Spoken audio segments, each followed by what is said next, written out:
Have you ever wondered which are the strongest fragrances from any given fragrance house?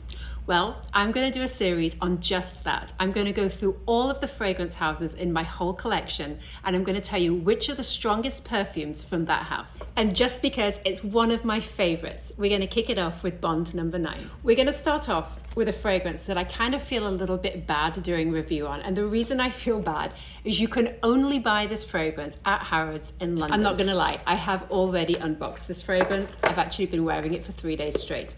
That's how I know it makes the category of strongest perfumes from Bond number 9. Look at this bottle.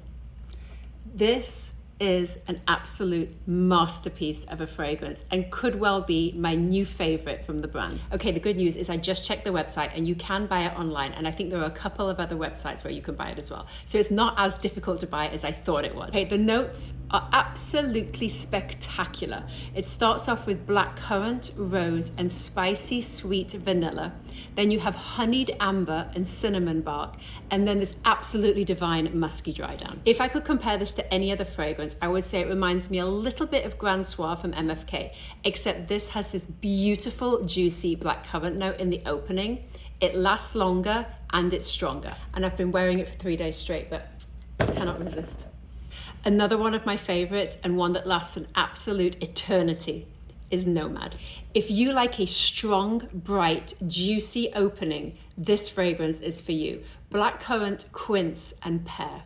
There's some oud, there's some rose, there's some violet leaves, and then this absolutely divine dry down of amber, sandalwood, and vanilla. This one can last 12 hours on your skin. Be prepared. Tribeca, one of the best gourmands in my entire collection, and I think probably the entire world. The notes in this fragrance are absolutely delicious. It starts out with cacao and hazelnut, so kind of like a jar of Nutella.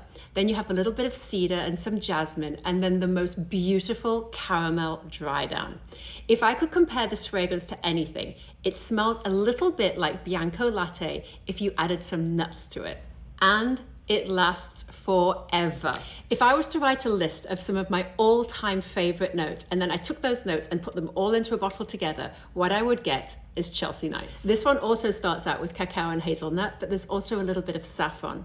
Then you have turmeric, sesame, and rose. But all the magic in this fragrance happens in the dry down. Patchouli, oud, suede, vanilla, tonka bean, and amber. It's dense, it's syrupy, it's woody, it's creamy, it's everything I love in a perfume. This is my most special fragrance from Bond number 9, and actually one of the most special fragrances in my entire collection. Now you're probably thinking, that doesn't look like a Bond number 9 bottle.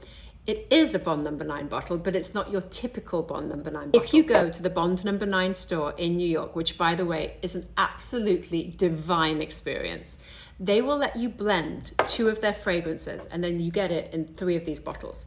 So when I was there, I took Tribeca and I took Garnet, and I blended them together, and I got this. You can do it however you want. You can have 50-50, or you can do like 25 to 75, and I don't know how they do it. I'm not very good at math, but they'll do it however you want it to be done. I knew that I wanted to use Tribeca because that's my favorite fragrance from Bond number 9 until I got this one. Anyway, and I knew I wanted a gourmand. So I took this one and then I tried it with like 20 of the other ones, and I was there for a really long time. And this is the one that I liked it with the most. This is Garnet from the Dubai collection. So now I have what I like to call Garbeca.